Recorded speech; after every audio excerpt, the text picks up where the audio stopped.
Hello and welcome to On the Corner, the official podcast of pitcherlist.com. I'm your host, Eric Samulski, joined as always, fresh off the list, which you can watch him create on playback.tv/pitcherlist. It's Nick Pollack.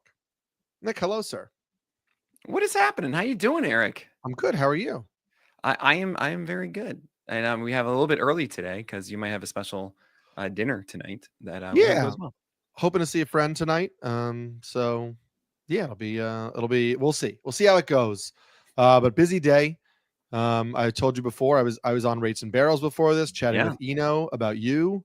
It's my first time on Rates and Barrels. That was awesome. That's the first time, really? I expected you to just be there all the time. Oh man, you guys should definitely listen to that because, of course, Eric is always a great listen. It was a lot of fun. And obviously, Eno and I both do podcasts with you, so we were just, talking about how great a guy you are and how busy you are. I just got to steal Derek now, I know. And not so busy, not only just in fantasy baseball content, but you're venturing into video games. Is that what's happening? Well, I mean, we'll see. I have designed a baseball mobile game, and this is something it's been in my mind for a long time, and I finally realized a good path to making it come to fruition. So actually, if anyone listening right now is a solo mobile dev, I want to talk to you because I think this really works, and I've actually talked to a couple people in the industry who are already on the lookout for people for me because they actually want this made. So it's pretty exciting, and come reach out. You can reach out at support, or actually just reach out at podcast@pitcherlist.com. That works. Let's just go with support@pitcherlist.com. I'll see it faster then. You want me right away. So yeah, support@pitcherlist.com. If you or someone that you know would be a good match to work on a pitcherless baseball game. It sounds exciting. Pitcherless baseball game. Yeah. I would play. I'm I'm not good at the mobile gaming. I'm not gonna lie. Right. I get it. I grew up in a console era. I'm a console guy. And I'm also not a console guy anymore because my son is too young for video games and I don't have a lot of free time. But I'm excited to one day go back to being a console guy when I can get him hooked on the game. First game's got to be NBA Jam, of course. Yeah, obviously that's going to be number one for sure.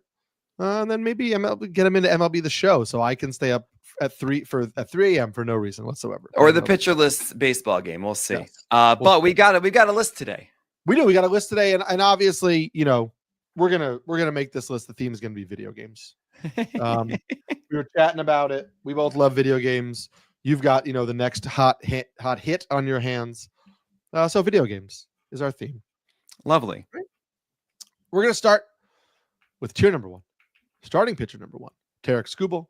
Number 2, Zach Wheeler. Number 3, Paul Skeens. Number 4, Garrett Crochet. Number 5, Jacob deGrom. Number 6, Max Fried. What's this tier called? Why is it called that? Oh man, I'm gonna say The Legend of Zelda because they don't miss.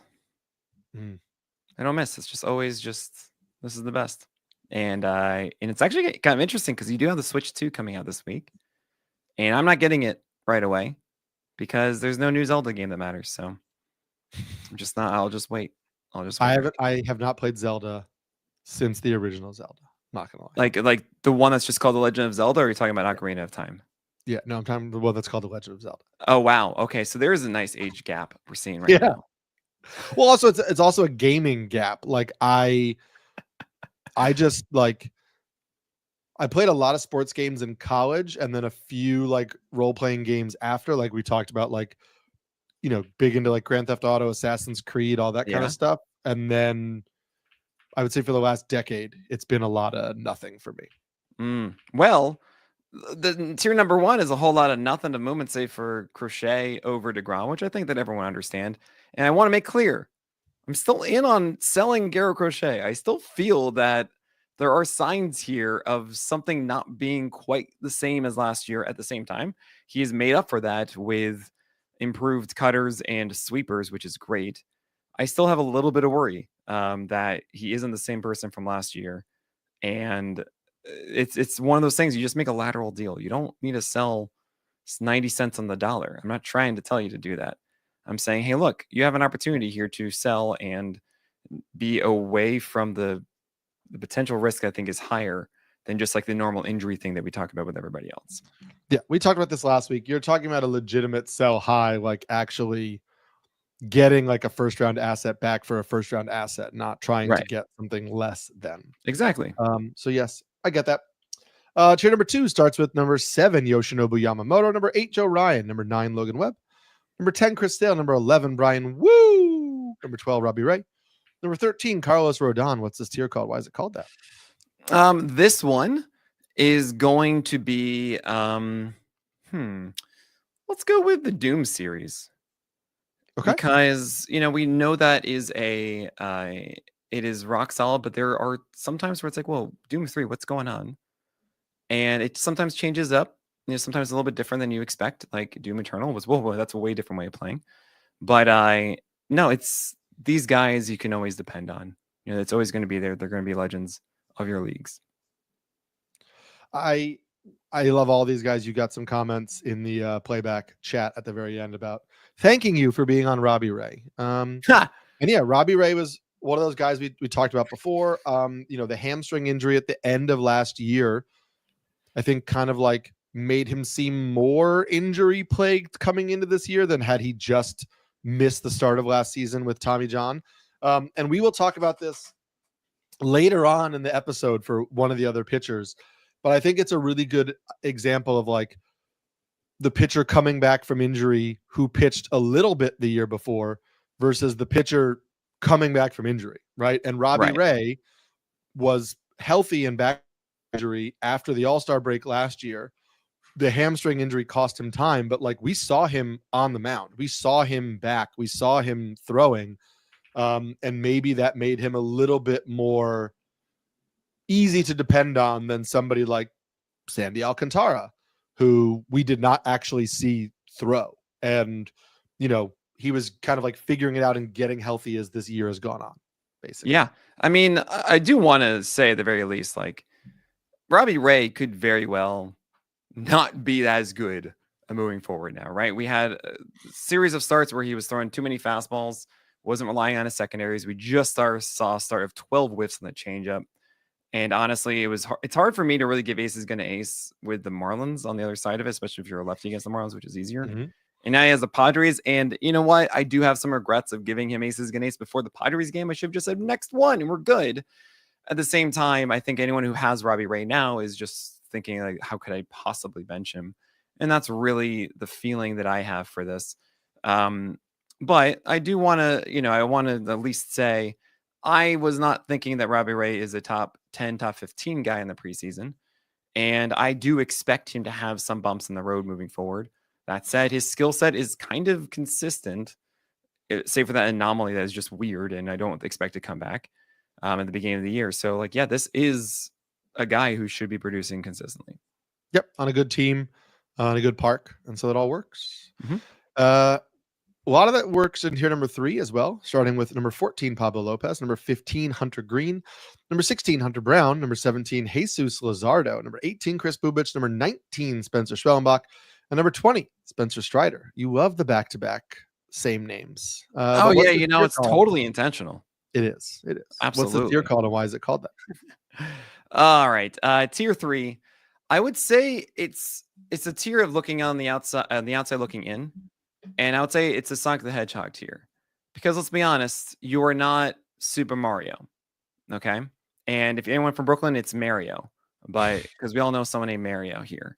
All right. But I did growing up, but these are the guys that we feel are amazing and great and going to be rostered, but they're, you know, you look at kind of the whole resume and you're like, well, hold on a second. Those weren't so great. Sure. And there are reasons for all of them not to be aces. I mean, obviously you have Luzardo just doing what he did. And I'm sick and tired of talking about Hunter Brown and stuff. I still haven't heard quite the contrarian point to what I keep making about his arsenal. And no one can really say like, no, this is it. Because he just went 3 pitches, you realize, in his last start, Eric. Hunter Brown had like a 45% strike rate on his 4-seamer. Worse. We talked about how the last episode we said, is he going to tinker again? And you know, we've seen it from him before. We'll see. Yeah. Good. Thank you for not letting me do that because I just said I didn't want to talk about him. So good. I appreciate you. It is wild if you would have told me at the beginning of the season we'd be talking about Chris Bubich in the top 20, I would have said, "Wow, okay." But Yep. yeah, it's earned for sure. I mean, that's why we do that, right? That's why we have all these guys in the 50s or so at the beginning of the year, because you can see the starts where it does all work. And it's right. There was that four-seamer upstairs. He had 93-mile-per-hour four-seamers as a reliever last year. We expected a dip in it, and we did for a bit. But now we actually do see Chris Bubich at 93 and locating well. Changeup is getting down. It's effective. The breaking balls are doing great things too. It all does work when it works. It's just about, all right, can you do this often? And Bubich is doing that. Also, keep in mind that four-seamer, he has above average extension. He has, I think it's 18 inches of vert. And he has a more than flat arm angle as well. So all of those things combined to make that a very good fastball upstairs. I would have loved to have taken more Bubich at the end of the season and not as much, or at the end of the draft season. And not as much Jack Leiter and Max Meyer, who've been fine, but not quite this level. Tier number 4. So, also Spencer Schwellenbach hitting 100, baby, that last outing. Yeah, that was cool. Woof. What's also really weird? I mean, how would you describe Spencer Schwellenbach entering this season? Young pitcher, deep pitch mix, can kind of mix. I'm sorry to interrupt you, Eric. I mean, as far as his arsenal goes, how would you describe his arsenal? From like what's good, what's bad? That's a really good question. It would not have been four-seam fastball or velocity early on. No.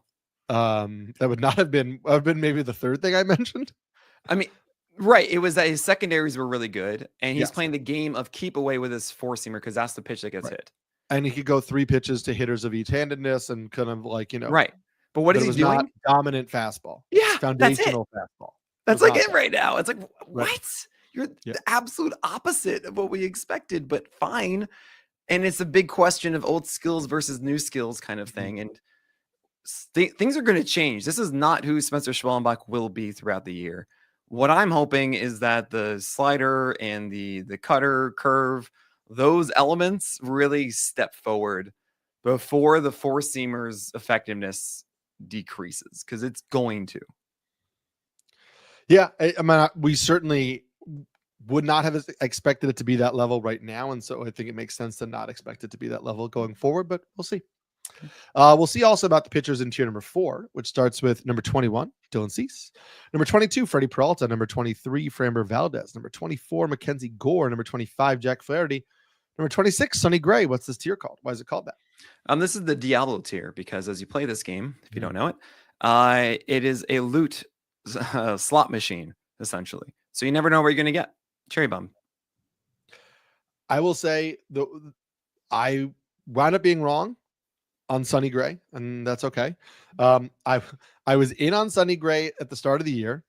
I had him ranked higher than you. We talked about like how realistic last year was. And then that report came out in like week 2 of the regular season that he had a PRP injection in his forearm. And last year he was dealing with this forearm soreness that didn't go away in the offseason. And then his velocity was like 89 in his first and second start. Yeah. And I was just like convinced that he was getting hurt. I was just like, this is the biggest, I would be too. Yeah. The biggest like red flag of like, sell this, like trade him away. Like this is an injury.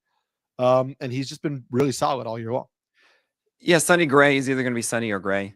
It's kind of the thing he's done in his entire career. Even last year, which was very much of an exception of that sweeper being such an absurd put away pitch and the sinker as well backdoor to right-handers. Sonny Gray wasn't always great, even since that PRP injection. And then last 2, he's finally found a sweeper again. And that's really how it goes. Is just, all right, he's going to have some things and they're going to lose others. And unfortunately, he gets the Dodgers this week, but whatever. He is very much of that cherry bomb tier, like Dylan Cease and Freddie Peralta, the Professor Chaos, and Framber Valdez, who, by the way, had like a 4.40 ERA through his first 5 games with a 130 plus whip. And then since then has had like a sub 3 ERA. And, it's like the most Framber Valdez thing.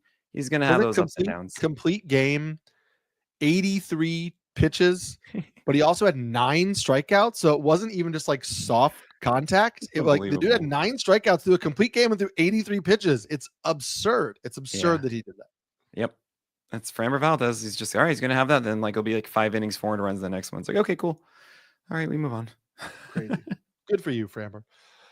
Tier number 5 starts with number 27, Drew Rasmussen, number 28, Christopher Sanchez, number 29, George Kirby, number 30, Kodai Senga, number 31, Seth Lugo, number 32, Ranger Suarez, and number 33, Clay Holmes. What's this tier called? Why is it called that? Y'all are going to hate this one. It's Solitaire, because it's the one that is just the most stable, like, winner. And I think it was the most played video game of the 90s. Was Solitaire on Windows PCs. Was it really? Interesting. Yeah. I've never oh, that's gonna lie. I was gonna say I've never played Solitaire on a computer, but I think I might. I'm sure every single person listening to this podcast right now has done it. I don't know. Okay. Anyone over the age of 25? Sure. Who's listening? I think people older have played Solitaire more just in person. Right. Okay. Fair enough. Yeah. But that was like the only thing you get brought into bring your kid to work day, and you have to sit at their computer, and you're going to play Solitaire or that Astra pinball. You know, that's true. I've definitely played Solitaire on like an old desktop with like the huge bulky back. That's what I'm talking about, Eric. Unless they had Oregon Trail on that. And that would have been a Mac probably though. Yeah, but oh man, I don't understand why I can't get any more bison. Like that's all I would do. I don't know why there hasn't been an Oregon Trail movie yet. Like, oh, that's an interesting point. I'd pay. I mean, there've been like every Western is kind of like an Oregon Trail movie, but whatever. Just like, you know how it ends though, right? Make it actually can you imagine? There's gonna be, the whole like chicken jockey in Minecraft where all the kids go crazy when Jack Black says chicken jockey. If you made an Oregon Trail movie and you just had a character turn at one point and be like, oh, he died of dysentery. That's what I was going to say. Just a bunch of 40-year-olds just throwing popcorn in the theater. That's why I was hoping the movie would end. Just everyone just dies of dysentery. That would be it. And it took me like 10 years later to learn what dysentery was. Yeah, that's my chicken jockey moment in the theaters. Also, I did not really know what chicken jockey was, and I imagine a lot of people don't. It's okay. It's fine. Just ignore it. Yeah, I didn't. I was not a Minecraft person. I didn't until it became a phenomenon, and then I looked it up. And I also want to tell you guys, we're really sorry. We're getting so tangential today. But in this tier, I think the interesting one is George Kirby. Would you agree? I would. I was also saying Kirby and Ranger Suarez, who has, done more Ranger Suarez-y things of late and, looked like the pitcher we've always kind of expected him to be. Yeah, Kirby, I don't know, man. The shoulder injury at the start of the year had me kind of off him where like, even if he came back, I was just like, what type of pitcher is he going to be? He's not a guy who makes his hay on velocity where you were like, oh, well, if George Kirby comes back and he doesn't have his velo, like, because of the shoulder, then, he's not going to be effective. But I think it's also a little bit of like, because precision of command is so big for him, nothing that he throws is overpowering. So he really does need to locate really well. Anything that impacts precision and repeatability of mechanics and all that kind of stuff, I think makes it a more of a tightrope for him to walk, because if his secondaries aren't located really well, if the four seamer isn't located really well, like those are things that can it can hurt. And like right now, I mean, last year, the slider for him wasn't a huge swing and miss pitch, just under 12% last year. Right.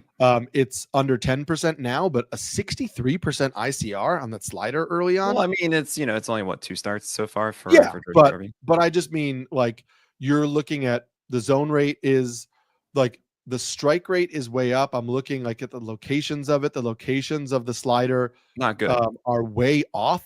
Like he's throwing it way up in the zone more than he was last year. It's getting hit harder. Like that's kind of what I'm talking about, where if like, I don't think that's intentional. I don't think he's saying, hey, I'm going to locate my slider up more this year. It's just for whatever reason, the return of injury is just making the repeatability of the mechanics or the feel of the pitch a little bit off, and it's tough for him. Yeah. So, I mean, this is tier 5, right? This is that Holly tier. And that's why George Kirby isn't that ace potential tier, right? I don't think that George Kirby is a big whiff guy, even though they've had some moments with the four-seamer. It's because the swing rate is so high. Also, he's throwing a lot of sinkers, and which is interesting. And what I did like was that he actually went upstairs with the four-seamer out of the zone. I was like, oh, this is what it's supposed to be. And I don't really want to judge him too hard for the first two starts back with that slider. I think actually last year we saw a lot of those sliders not act as those down and away whiff pitches. We saw them more in the zone, and that's actually one of my bigger criticisms of George Kirby. But I'm very willing to say, looking at the landscape of everybody involved here, that George Kirby certainly is one of those guys who should be better than the people in tier 6, 7, 8, etc. over time. Like, he's not all of a sudden like a 375, 120 whip guy or something. Like, no, he should have that low whip. Yeah, he may be mid threes ERA, and yeah, it might be just a strikeout inning, or maybe slightly lower than that. Fine, but he should be getting to 6 innings. He should be getting a fair number of wins. Like, that is your stable Holly pitcher. Yeah, I agree. I agree with your ranking of him. It's not looking good right now, but it's 2 starts, and we have to assume that he gets back into the the feel of things a little bit as responds to the shoulder injury a little bit more. A couple interesting names in tier number 6, and we will get to those guys after this break.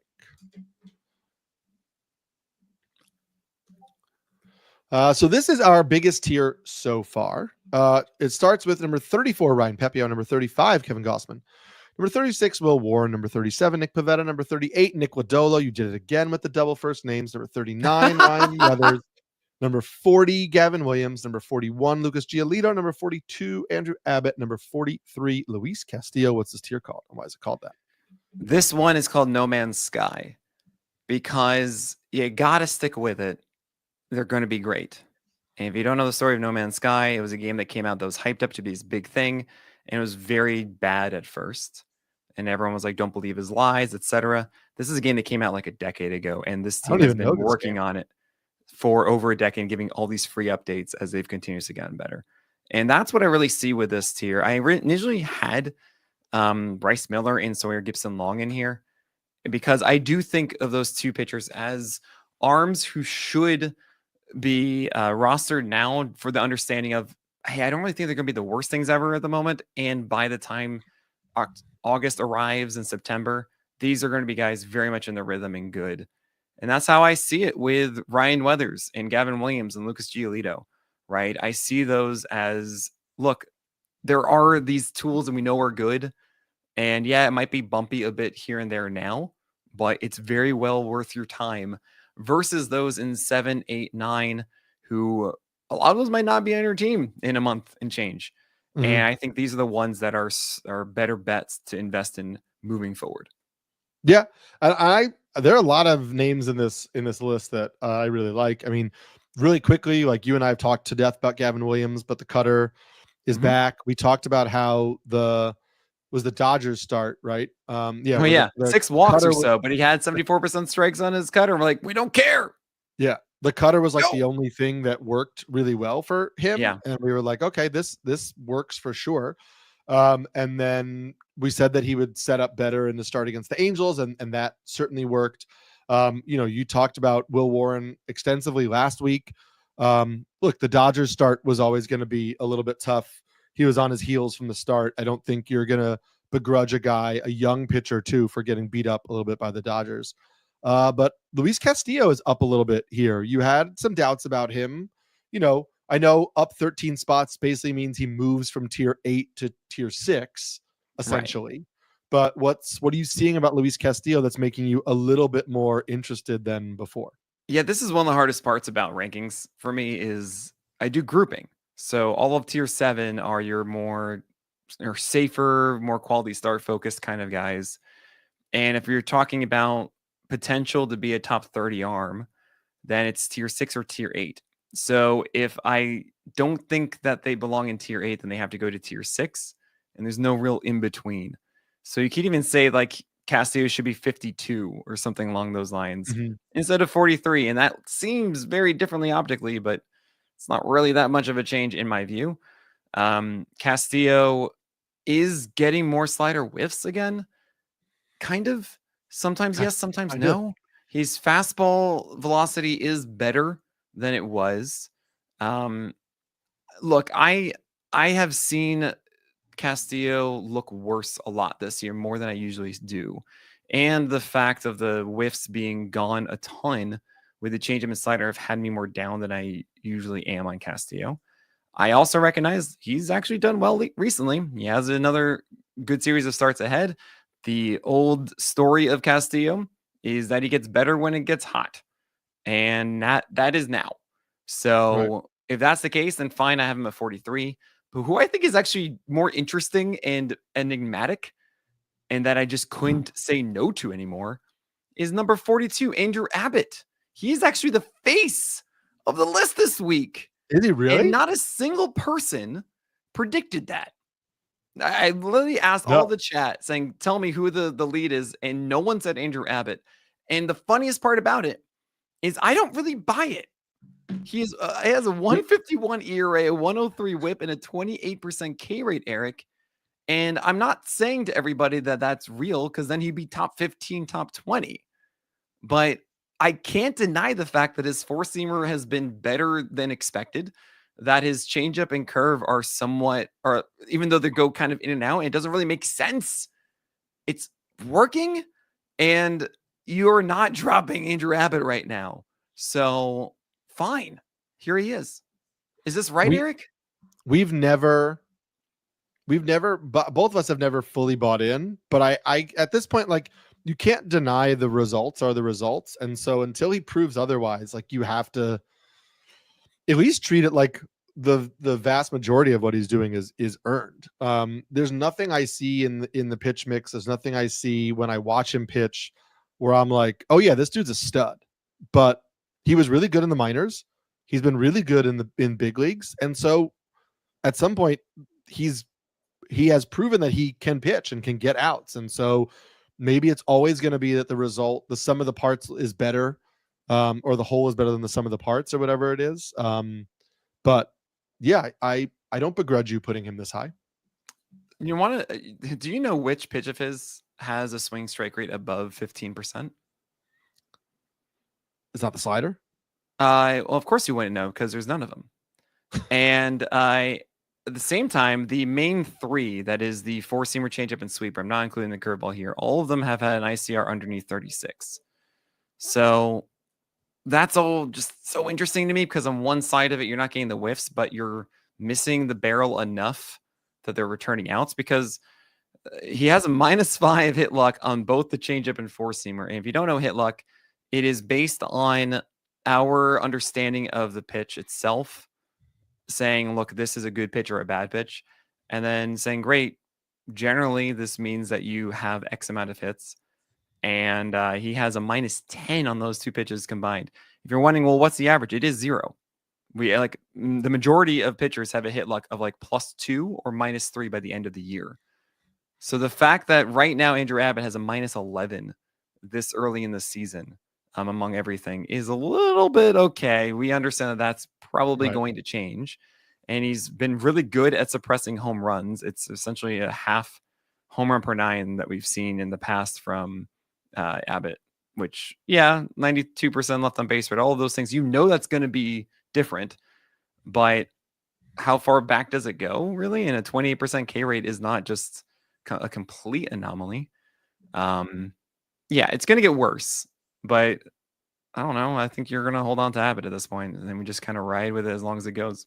Well, we will talk about this later, where it's like who would you rather roster over him? Because we talked about this with another pitcher who's in a few tiers lower on this list.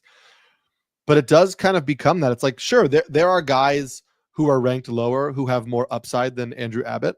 Tier 8 is littered with those guys.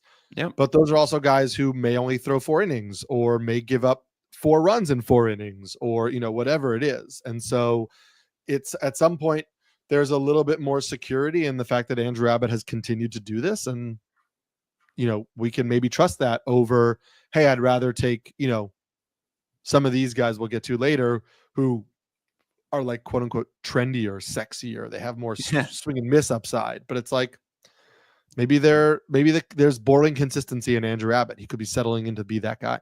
Do you think that Andrew Abbott has a higher or lower chance than Lucas Giolito to be ranked this high in August?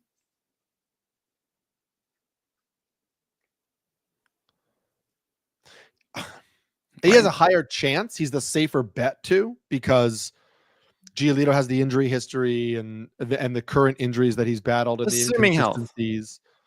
Assuming health, I think Giolito has a better chance to be ranked high. Yeah, that's kind of where my head is at, because when it comes to health and stuff, like, who knows? Abbott has not had a clean injury history either, to be fair. Sure. So that's kind of where I'm going with a lot of these, is like, right, we know that the whole thing kind of works with what these guys are doing, and then Abbott, it doesn't quite make as much sense, but I recognize it. But we've got boring stuff now in tier 7. We do. Well, the boring stuff leads to the boring stuff. Tier number 7 starts with number 44, Matthew Boyd. Number 45, Bailey Ober. Number 46, Michael Waka.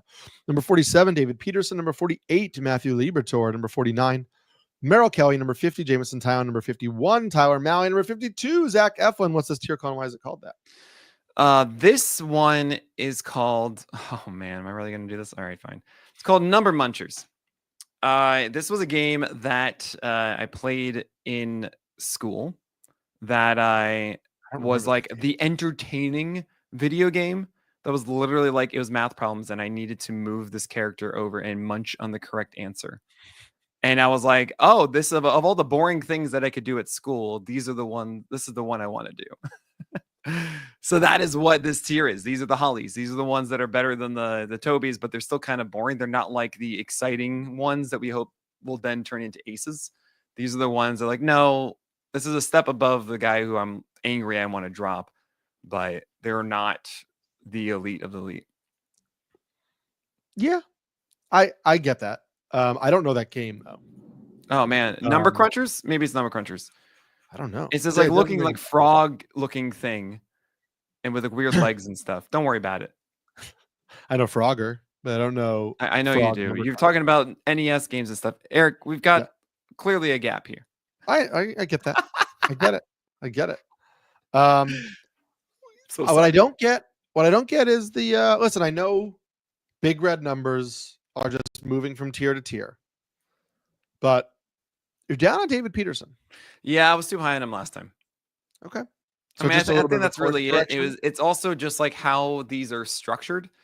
Like I think the way that it's structured is you could say anyone from this tier could be above a guy in the tier ahead even if you want.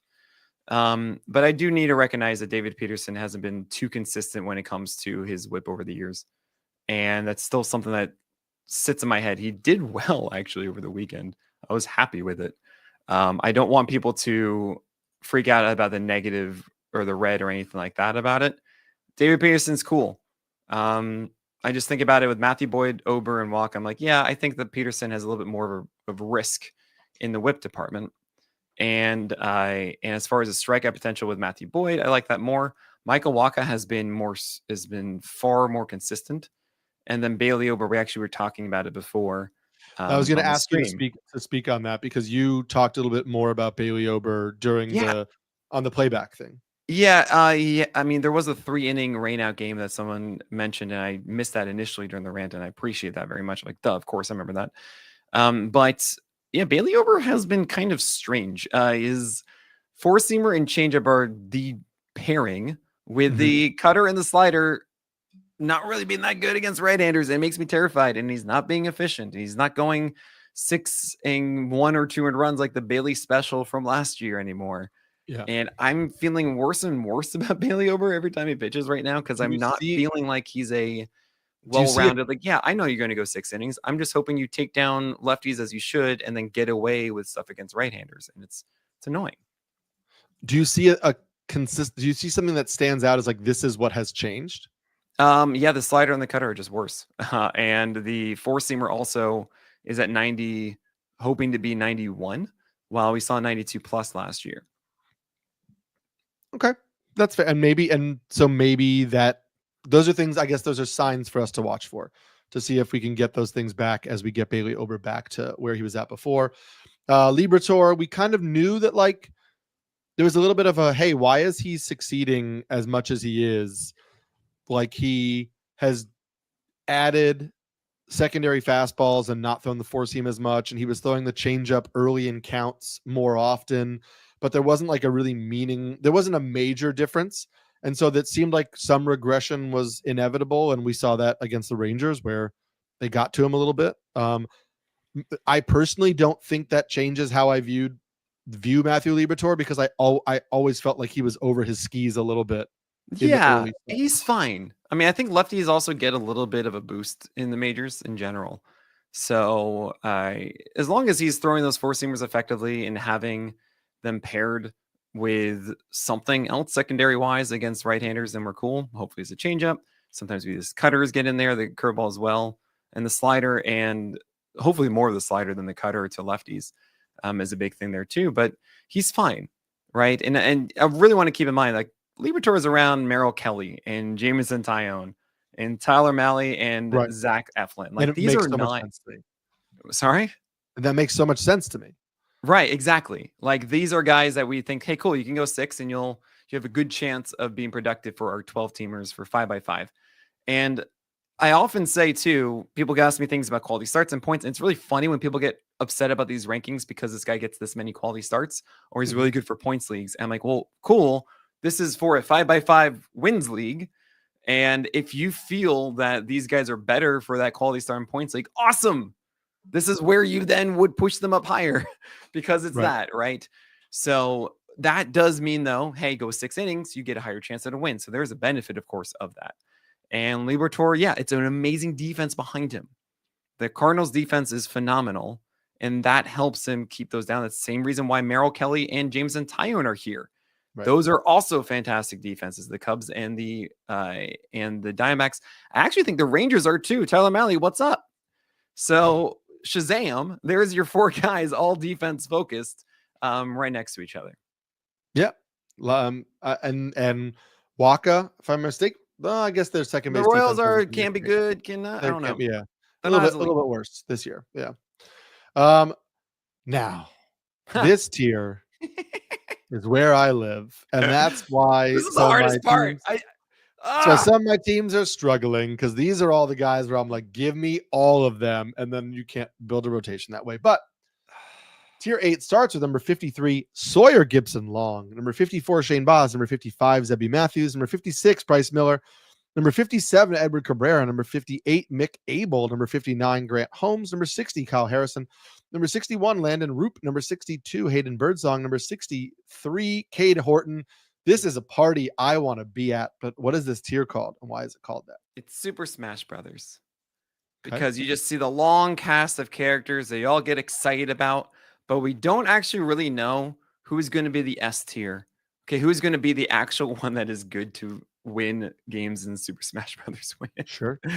All right, and oh gosh, I am so torn about all of this. It is so difficult. I've gotten the question, Kyle Harrison, Landon Roop, and Birdsong, who do you want? So many times, and there are reasons for each of them. Not Harrison. You don't want Harrison? Oh, is he out of the rotation officially now? It's not official, but it's assumed. Yes, that Verlander's coming back on Sunday. Right, and that Harrison is the one that would go, right? Yes, because Harrison starts Tuesday. So that Sunday start lines up with his spot. And the thing is, it's so weird that Kyle Harrison, the guy who pitched all of last year in this rotation and is now pitching better than he was then, is going to be displaced by Justin Verlander, who hasn't been very good, Hayden Birdsong and Landon Roop, who are less experienced than Harrison. But I get it, because Birdsong just did well over the weekend. Landon Roop doesn't seem like he's going to get displaced. Yeah. This is why, like, I think Kyle Harrison is the best pitcher of the 3. That's the thing. That's why I still have him above Roop and Birdsong. But if he's out of the rotation, he's out of the rotation. Like, that's the wart. With Landon Roop, it's about, okay, you saw the changeup take a step forward. That's good, but you still don't have the sinker curve command consistent each start. Sometimes we get this, sometimes we get that, and it's really frustrating. Yeah. And it does mean that there's more volatility of that shag rug, the young man's floor, for Landon Roop. And then there's Hayden Birdsong, and I don't know, guys, just watch a game of Hayden Birdsong. Anyone who doesn't understand the pushback that I have of Hayden Birdsong, sit through an entire start and really ask yourself, is he commanding this at bat or not? Is he actually doing the things he wants to do? Are these good locations for the breaking balls that he intends to do? Right. And it is so boring. I lose attention because I just get frustrated. My ADHD mind just goes, I don't want to watch this anymore. But he's gotten results, and that's cool. I will say this. What happens if Landon Roop or Hayden Birdsong have a terrible game this week? Do you think that they stay in the rotation and Harrison goes away? That's a good question. I guess it would, they could start Verlander Sunday if they wanted to, and then push Harrison a day or two and keep him. I guess there's a little bit of it depends on. I mean, I think also Landon Roop's last start was iffy enough against the Tigers. Like, it was fine, but he the fifth inning was rough, and he had some homer problems early. So, like, if he were to implode, like, could they say, hey, you were a reliever for us last year, and maybe it makes some sense to keep you in a long relief role? I could see it. It's not out of the realm of possibility for sure. Not to mention innings limits you would think would be in place for both Roop and Birdsong. Yeah. And Harrison actually later start. That's a way to slow down those two guys as well. I'm just making things as devil's advocate because I think that ultimately it will be Harrison out the way that it's being set up right now. That makes the most sense, but it's not completely concrete. Yeah, how would you rank those three? I think playing devil's advocate with that makes a lot of sense. Yeah, where would you rank them? How would you rank the three? I would rank them Roop, Birdsong, Harrison, only because I think that Harrison is out of the rotation, not because of talent. Yeah, I probably am going to do that before this gets published, because you're right. Harrison, if he's leaving in a week, then like that shouldn't be the case here. But oh gosh, would you have Cade Horton above the three of them? It's so interesting because, like, I do like that Horton is like leaning into the curve more and the changeup more and adding the sink, like all the depth of the pitch mix that we heard he had in the minor leagues, but didn't see in the first start. But I've yet to see a start of his at the big league level where I feel like he dominates. And so I have a little bit of like I like what you're doing. I like that we're showing all the pitches. Every now and then each pitch looks really good, but I haven't seen a full outing where I'm like, oh, this guy he's a stud. Right. But he looks like the last update on Imanaga, it sounds like Horton has another month before they have to pull somebody from the rotation. And so I think that'll be Ben Brown before Cade Horton. I think so too, but I guess we'd see in a month.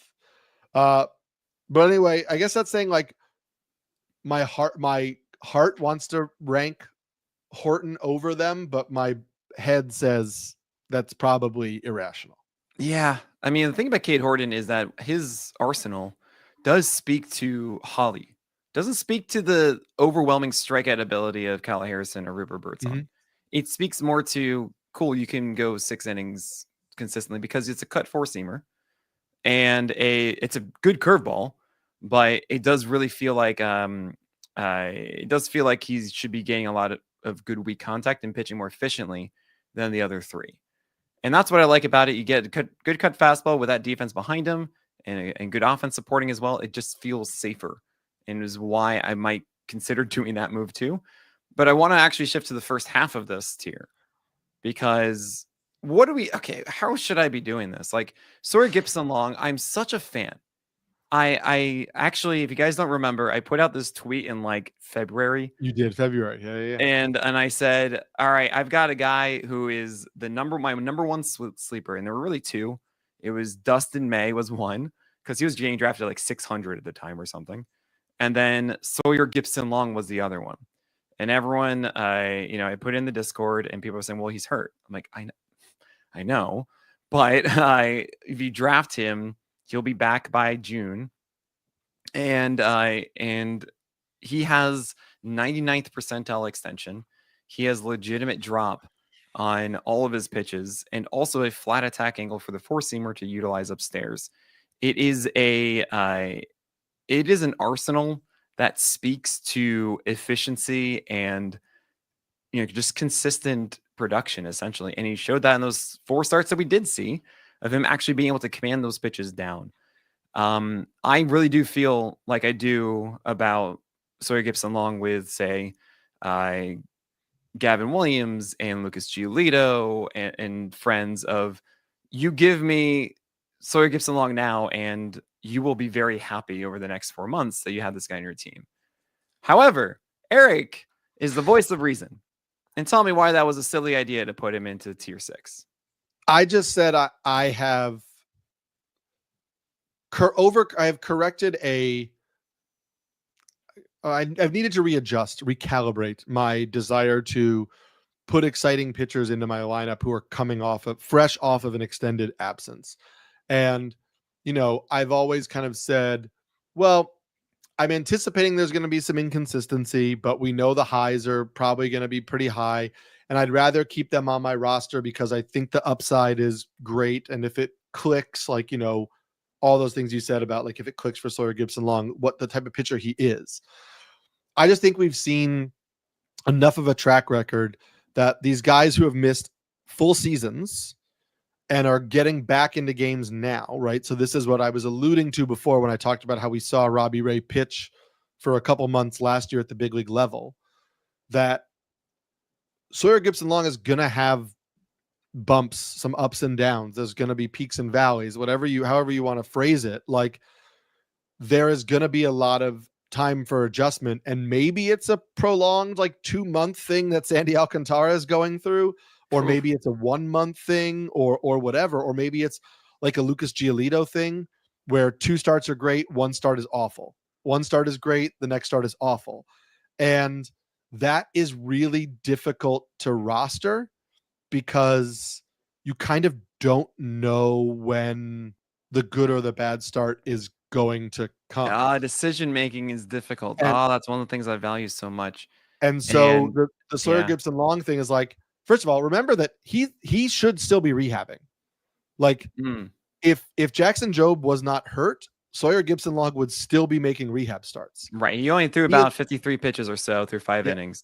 He is currently up because they had a rotation spot and he was stretched out enough that they felt like he could give them maybe 5 innings and be better than what they would get from piecing it together with a bullpen game or whatever.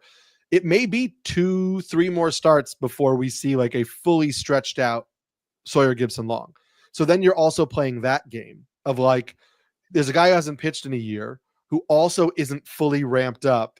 And so if we're only getting 5 as the max and 1 or 2 of those innings is just mired with inconsistency, what's the real upside there? Yeah, sure.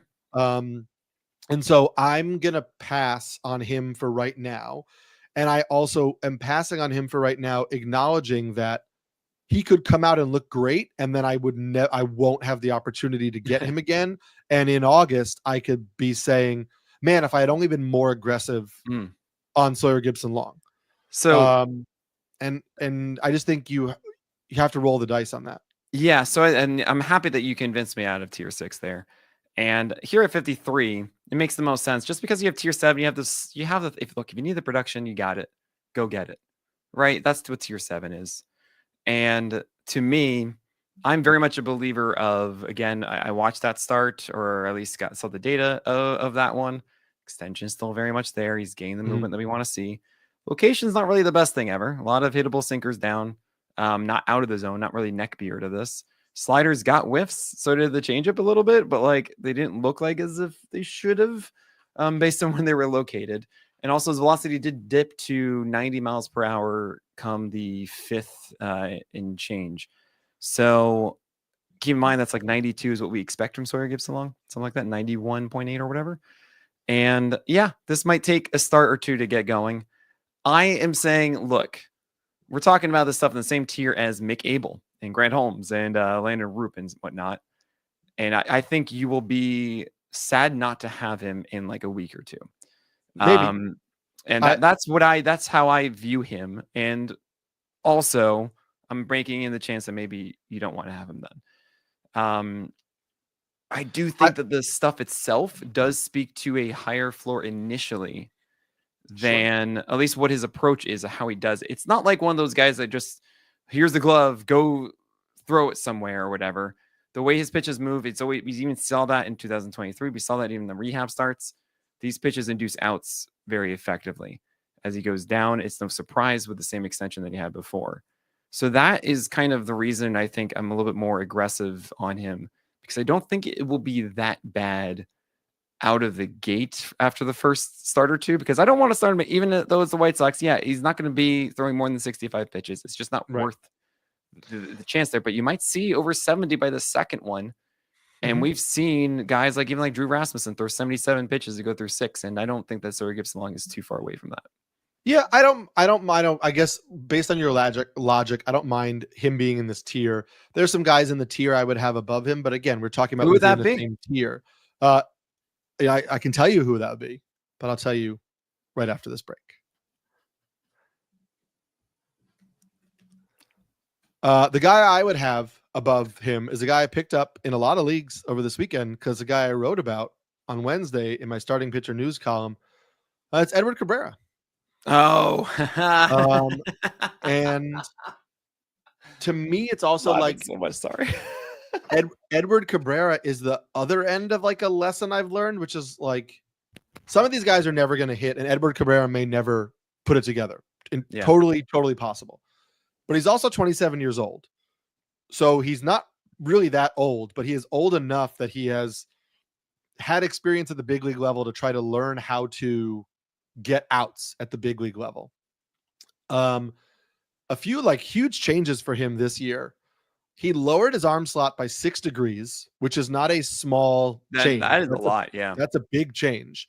That has led to way more horizontal, more arm side run on his sinker, which is also relevant because the sinker is now his most used fastball. And it's a strike pitch. Let's go. And it's a strike pitch.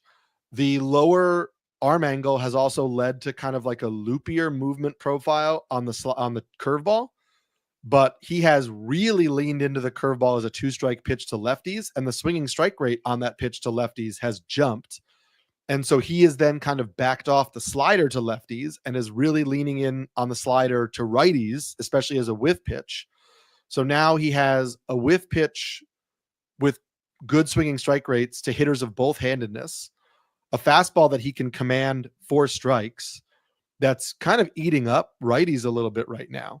And I don't love that his primary fastball to lefties is a sinker, but if this new mix allows Edward Cabrera to consistently throw strikes and be really good versus righties and be kind of like against lefties, that's a much better version of Edward Cabrera than any version of Edward Cabrera we've gotten. And when I talked to Eno on Rates and Barrels, he put in the stuff plus, location plus, all that for Cabrera from May 1st on, 108 location plus. Hey, for Edward Cabrera. That's pretty cool.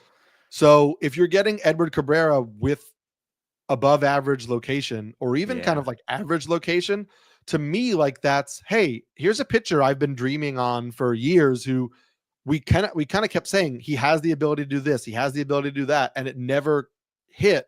And maybe it's kind of like third time's the charm. Maybe, we're seeing a better version of Edward Cabrera. And then there's the other thing in the back of my head, which isn't why I picked him up. I picked him up because you don't have to spend a lot of money to get Edward Cabrera in your leagues right now, because 90% of your leagues have been burned by Edward Cabrera before and nobody wants to do it anymore. So I'll take a gamble and see what happens. Also, the start against the Rays this week is not one that intimidates me at all. But the Marlins, I think we're really hoping to trade Sandy Alcantara at the deadline. And I don't really know that there's going to be a lot of trade value in Sandy Alcantara. But if you get 3 more good starts from Edward Cabrera, or another good month of starts from Edward Cabrera, and then all of a sudden Edward Cabrera could be the trade piece that the Marlins have, and then you're trading Edward Cabrera to a contender and getting him off the Marlins, and then all of a sudden you might have a pretty interesting pitcher in the second half of the season. Oh man, that's a fun one. I hadn't really considered that one yet because I do feel like teams are treating Sandy Alcantara like the Astros did Yusei Kikuchi last year. And they still, that was Jake Bloss and their best hitter, Loperfido or whatever. Yeah. And I feel like Sandy will still get something significant at the deadline. But you're right. If Eric Cabrera is doing this, I mean, I see a lot of elements of Sandy here. You have the velocity there. You have the hard changeup. You have now the increase of the slider focus now to right-handers, which is cool. The sinker can be the right-handed strike pitch. The changeup at 96 can be the left-handed strike pitch, right? Mm-hmm. I watched all of his last start, and it really came away with two things for Eric Cabrera. One, dang, this looks fun.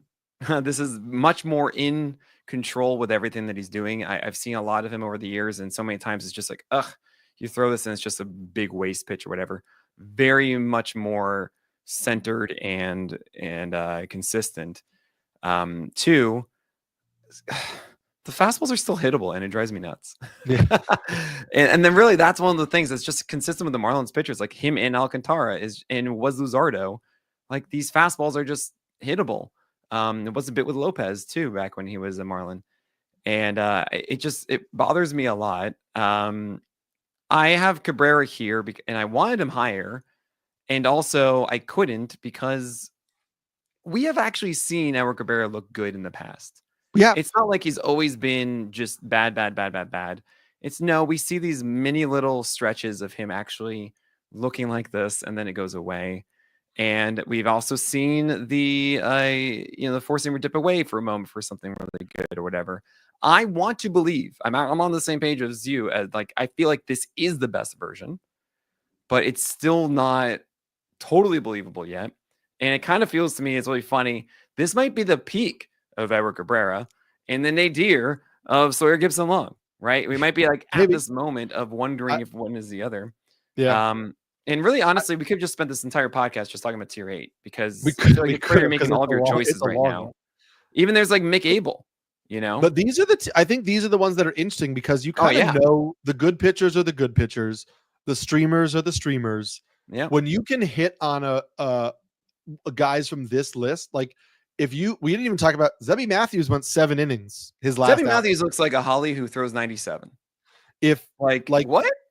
Right. If you start getting 7 innings of Zebby Matthews, or if you get Edward Cabrera, who's put command together, or if Kyle Harrison stays in the rotation and you get him, like those are the pitchers who then round out your rotation in fantasy and remove all of your like weak components and all of a sudden make your rotation that much deeper if you can hit on these guys. So these are the guys I think are really interesting. And I would just say we've seen this version of Edward Cabrera before where he pitches well, but it has been 27% four seam, 28% four seam, 39% four seam. Yeah, this sinker is definitely much better. 12% four seam. That sinker does have a sub 3% swinging strike rate to righties. That's not going to work there. No, but it's that's the thing. You have the slider, you have the curve, you have the change to do that. It's a 40% ICR, and the zone rates are great. The slider has a 21% swinging strike rate to righties. Like there are pitches that work, and we'll see how it goes. But Mick Abel. How long is Mick Abel in the rotation? Well, it's going to be I love Mick Abel. But I was so impressed with his start. I did the SB Reddit, the Mick Abel guy, because thank you so much, 90s movies. And I love this. It was 97 with 2 good secondaries. Like what? I don't know how long he's up, right? Because of Nola. And it could just be a case where he goes away right after. The very good news I have is that Taijuan Walker is not returning to the rotation again. The Walker saga is done. It's over. So it's going to be Mick Abel with also Andrew Painter coming up after the All-Star break is what was clarified this morning. And that means we've got a good 6-7 weeks now of Mick Abel as the number 6, right? So this could be something where he makes a start now, and then they decide, you know what, let's just give it one more week and see if everything's okay instead of putting him down and just giving everyone an extra day of rest or whatever. And he could just stick around, and definitely if something else gets figured out. Because remember, we were saying about Sawyer Gibson Long, well, how is he going to finish the rotation? What's going to happen? Things just happen. Yeah. It just It's true. happens. Yeah, and yes, and Mick Abel is worth holding on to that one. You got Bryce Miller in here, who we chatted Oh yeah, about what do we do? before, where we're He's got like, what sounds like a bone spur in his he, elbow. yeah, he said they identified what it is that I need to fix, but I don't think I can fix it this year without missing the rest of the year. What? And then somebody responded to me on Twitter, and they were like, "This is you, Darvish, with the bone spur, isn't it?" And then 2 days later, it was like, "Oh, Bryce Miller has a bone spur." And so he's going to pitch with it for the rest of the season until he can have surgery and get it removed. And so I don't know. I mean, maybe he'll pitch through it and pitch fine. It doesn't fill me with confidence. No, it doesn't. And I initially had him higher because like, well, it's Bryce Miller, but I'm also just like, I don't want to. There's a part of me that right now I haven't finalized this completely. I do this podcast with Eric a lot before the list is published, and it's always really helpful for me because Eric's obviously a voice of reason. So I'm thinking right now that I'm probably going to have Zebby and Cabrera and Abel all over Bryce Miller. I'm probably going to move Shane Baz underneath those guys too, above Bryce Miller. Because with Baz, I think he actually is turning a corner, and his stuff is great. The curve is still really good. The four seamer is at 99 and everything. In the last two starts, it looks like whatever information he was giving has been going away.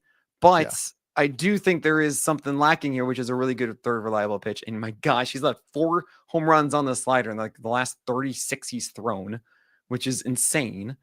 And he's led the same amount of home runs the last like 400 of other pitches he's thrown. I just feel like he needs that one extra thing, and all of a sudden Baz soars. But I understand that there isn't. That's me kind of wish casting a little bit. Grant Holmes is looking really good with his slider and just hoping that the cutter and the curve return. I mean, all of these are like, yeah, these should all be really good. And then you get to tier 9, Eric. And tier 9 is just like, sure, whatever. Yes. And that starts with number 64, Clark Schmidt. Number 65, Casey Mize. Number 66, Chris Paddock. Number 67, Griffin Canning. Number 68, Brandon Pfaadt, who continues to fall since you ranked him in like the top 30s, just every week, just down. Okay. It was top 40 inside of that Holly tier. Okay. And I was like, you know what? Never mind. Never mind. Because the main thing about that was, I mean, actually, I'll tell you what the name of this tier is right now. It's your boy Assassin's Creed. Okay. Because, it's always around a lot of people liking stuff, but a lot of times you're just like, oh man, like another repetitive, same game, same kind of thing, whatever. If you like that, go ahead. That is how I feel about these guys a bit. And with Pfaadt, what I liked about him was that the curve and the change were really good against lefties. And I really should have been more vocal about this because the Nationals are not a good offense, but they are left-handed only, and they are better against right-handers. And Brandon Pfaadt's biggest weakness has been left-handers, but it was cured right at the curveball. But the curveball's been gone for like 2-3 starts now. Ever since I put him as the main face of the list, he's now been like, cool, my curveball's gone now. So it's just been the changeup, and he's been getting beat up because of that. And I should have realized the Nationals might have a decent chance of beating him up, and that's what happened. Griffin Canning takes a fall, even though there was a rainy game. It's just the schedule is still going to be bad. And I just look at all this. I'm like, I can't just sit here and say that Griffin Canning is now great. I'm sorry. He's just not. And I would rather go for Mick Abel than Griffin Canning. I'm sorry. I get it. And also look, you have Paul Blackburn in the rotation right now because they're doing a 6-man rotation. And that's just schedule related, but Blackburn was signed to be a starter. There's no lock that he could push Canning. You have Sean Manaea working his way back. You have Frankie Montas working his way back. Montas is much closer than Manaea right now, but there's no guarantee that Canning remains in the rotation if he has another couple bad starts. There are enough other pitchers coming, even if it's not Blackburn that pushes him. I'm just saying that the Mets rotation is getting some of their pieces back. I don't think their plan was to have Griffin Canning as one of their top 5. I think if it worked out, it was great, but he was starting pitching depth. That's kind of like the other side of town with Cookie Carrasco doing decent things, and now Ryan Yarbrough, but Tyler McGill, I do want to mention. Tyler McGill is probably, if the Mets had to say one guy needs to go right now, it would be him. But who knows? Maybe he has a good start and Canning keeps doing poorly. That's a good point. Well, we've been saying for years, McGill would be a really good reliever. And maybe we'll get there. Who knows?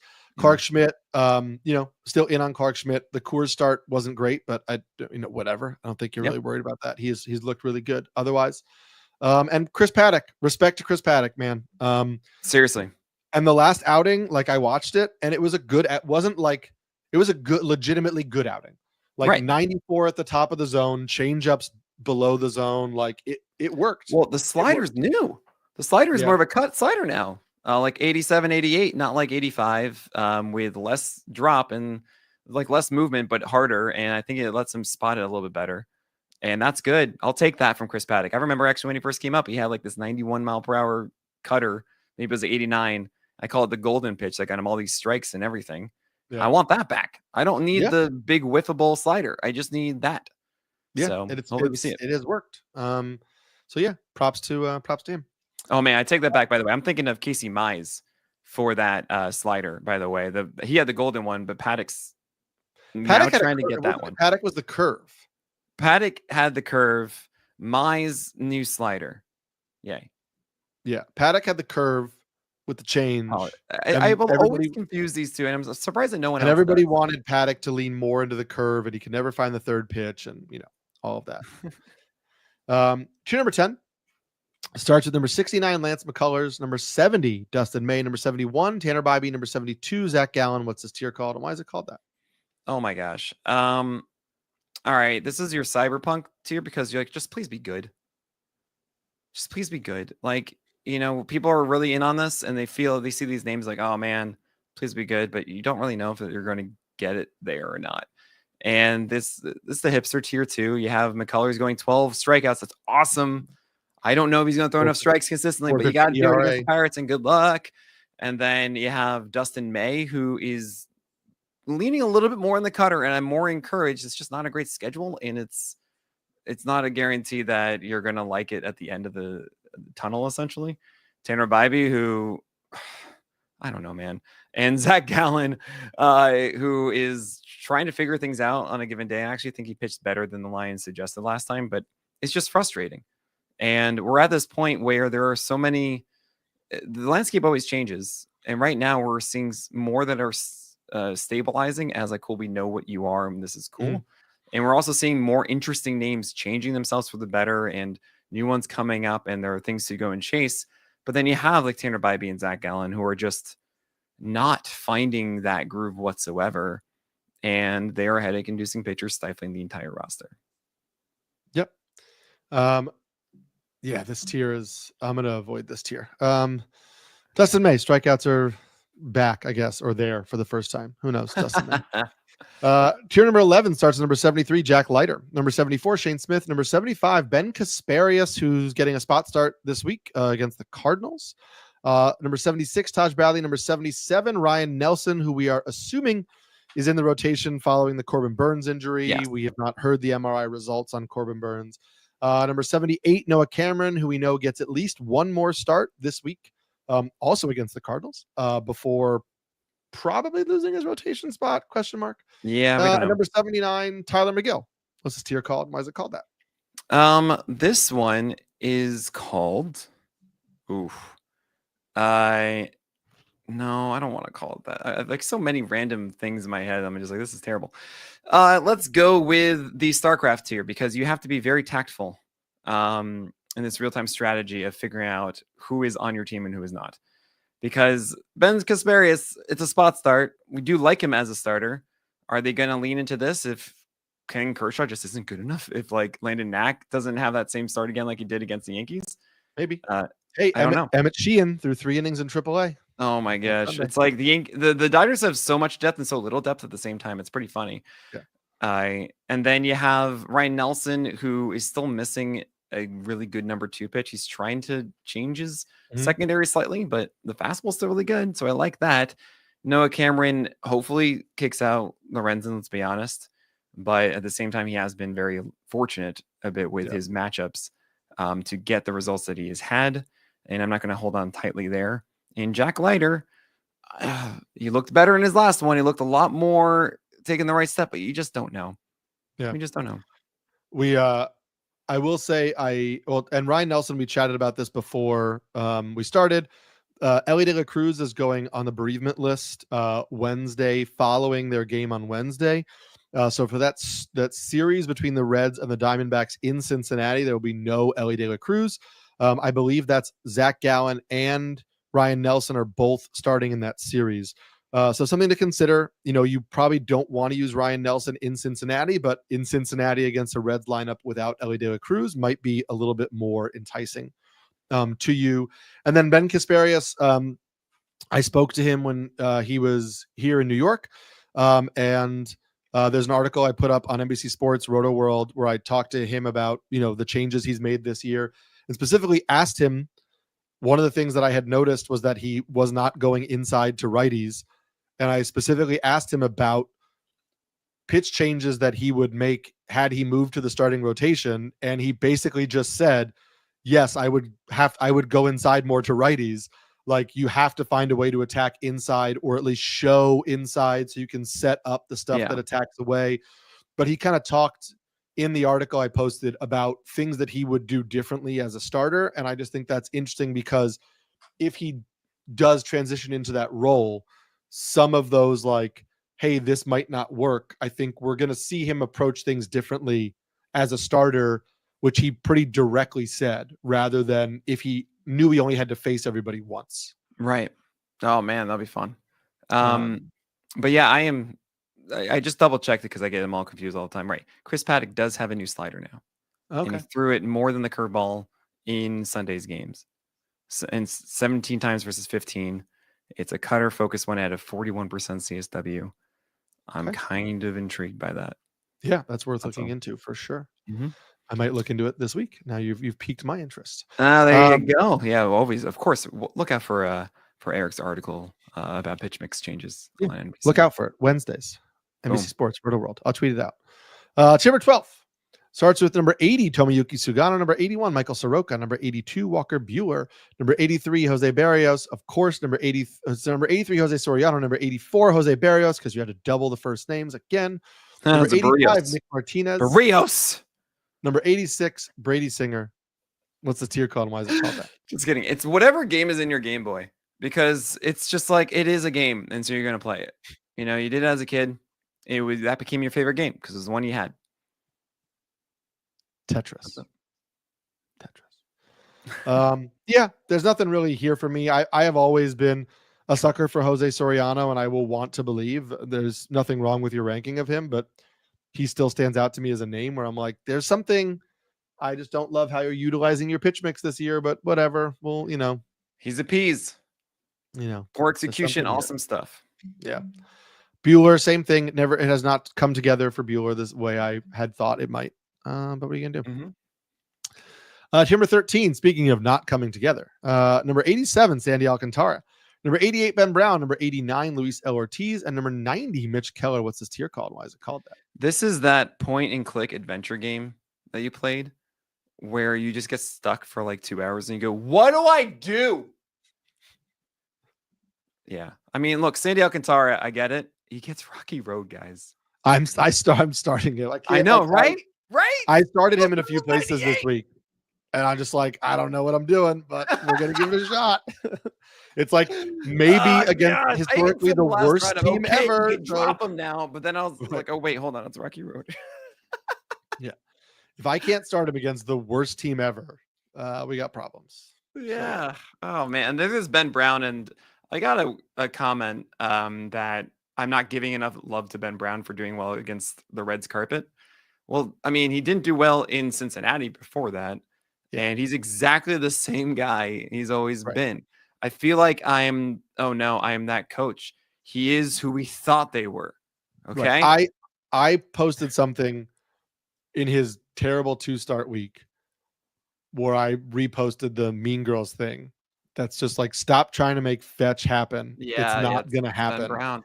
And I think that's Ben Brown as a starter. I think he'll be a very good high leverage late inning reliever. Right. He is a worse Tyler Glasnow before the slider. Think about it that way. And he can't learn a slider. He is not a supinator. Yeah. So, yeah. No, it's just not going to happen. Luis Ortiz gets whiffs. That's cool, but like whatever. And look, Mitch Keller is here because if you need it for like a 6-inning quality start, fine. But get this. His home run to fly ball rate is cut in half while he still has a 1.3 whip and a 20% K rate. Mhm. It's a 3.66 ERA, which is clearly the anomaly of this. I get it. Like some random starts, Mitch Keller will go like 6 innings and 200 runs, and you're like, awesome. I just risk everything for a 3 ERA. And do what you want, guys. I just don't really think he should be considered in 12 teamers. I get it. That works for me. We're going to talk about tier number 14 because there's somebody I'm excited about here and another name that should be here that's not here. Tier number 14 starts at number 91, Ryan Yarbrough. Number 92, Chad Patrick. Number 93, Colin Ray. Number 94, Zach Littell. Number 95, Davis Martin. Number 96, Cade Povich. Number 97, Adrian Hauser. Number 98, Max Meyer. Number 99, Jake Irvin. Number 100, Brian Bayo. What's this tier called? Why is it called that? This is called Candy Crush, not Sandy Crush. I know, because it's the game that a lot of people play in between things. So it's the streaming picks here. It's just like the momentary one moment. I just need something right now. But Ryan Yarbrough has been very good for the whole month, Nick. 3 starts, yes. Yeah. But listen, it is interesting to me. I mean, it's absolutely interesting to me. I'm watching this going, oh my gosh, the found money here is insane. The Friday Pirates. I just wonder why it's not a tier 12. I mean, sure, if you want to do that, but I just feel like this is a Vargas rule. Like you just do that. I mean, sure, I have no problem raising him up, but does anyone listening right now feel like this is going to be something on your teams July 1st? No. And I feel like in tier 12, Sugano probably will be. Maybe. I guess maybe. Sure. That's the only reason why I'm like, all right, do it right now. Sure. This is exactly what the streaming is for. It's like 1-2 starts. Like Chad Patrick, honestly, the cutter's cool, but might go like 4.2 innings. All right. Zach Littell just went 9 innings and you go, oh my gosh, come on. Well, it was a 1.22 whip in those 9 innings with a 3 ERA. Like that is what you're chasing, which isn't that great. Adrian Hauser, it's 95 on the fastball, not 93, and he has elite extension. And it's just, wait a second, I can see how that can maybe get you a win, or it's the White Sox, a quality start. And then the last 3 are Max Meyer, Jake Irvin, and Brian Bayo. Look, Meyer gets Rocky Road, and Irvin sometimes goes in and out of being good. And it's your boy Brian Bayo. I was just like, all right, whatever. Maybe this is the week. That was my thing. You have the wrong Red Sox pitcher on this list. It's not Richard Fitz. He threw 44 pitches. Alex Cora said he's up to 80 pitches tonight. What? Yep. All right, I'll replace him. Okay. Yeah. Thank 80 you. pitches. 80 pitches after throwing 44 the last time? 75 to 80 pitches is his limit for tonight. All right, then I'm actually probably going to have him in tier 11. So they asked Cora before the game. So he's going to be in that like Noah Cameron, Tyler McGill tier. I think that makes sense because if he's 75, 80 now, then he's pretty much fully stretched out for the next you just start. Consider it like whatever. It's one. Think if he didn't have that start yesterday, like I wish I had known that because I would have been more aggressive picking him up in leagues because he had only thrown 3 innings the last start. And so I was like, okay, he's going to be at like 60 pitches this start. Yeah. I was just like, 75 the next and whatever. Gonna wait on this. But yeah, 75 to 80 pitches tonight for Richard Fitz. Yeah, we'll see how that goes. Hopefully it goes well. Yeah. Now keep in mind that it's the Angels tonight, and then this is Monday, so you're listening to this probably Tuesday. Sorry. He'll get the Yankees next. Yeah. You probably don't want that. But we'll see. I mean, I think I'll be fine pushing him in the next tier, and that's fine. I think we've kind of both accepted. I've accepted. I think you probably agreed on this before, but like, I'd rather have Richard Fitz right now than Brian Bayo in a fantasy league. And And if Fitz is in the rotation now, and he is in the rotation now, he's on the list over Bayo for sure. Yeah. Yeah. I mean, would you have him over Walker Buehler?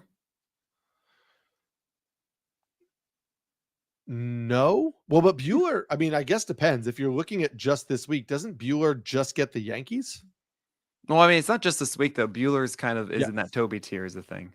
I think I might rather have Fitz over the course of the season than Buehler. I guess the only downside is the Red Sox aren't taking Buehler out of the rotation unless he gets hurt. Like they signed him to a 1-year contract. They're going to pitch him. Fitz, is a little bit more potentially in their future plans. And so they may limit some innings a little bit because he actually threw 116 last year and he threw 152 and 2/3 in 2023. So there should be no innings restrictions on Fitz at all. Yeah, no, not at all. So yeah, I think I'd rather have Fitz. Think. Cool, because that's what I did. That's what tier 11 is. Yeah, I think I would. It's already in there. It's in the book. Boom. Done. Is that it? Did we finish? That's it. We finished. Oh my god, we made it. Woo! We did it. Yeah. Wow. I hope you guys enjoyed this one. We went much longer than we should have because you got to get out of here. I do. But Eric, thanks so much for taking this time with us. Nick, thanks for taking this time with me to talk about pitching. I'm Eric Samulski, the Pelican. I'm Nick Pollack, the Lion. And I'm gonna go fire up some video games real quick, actually. Candy Crush.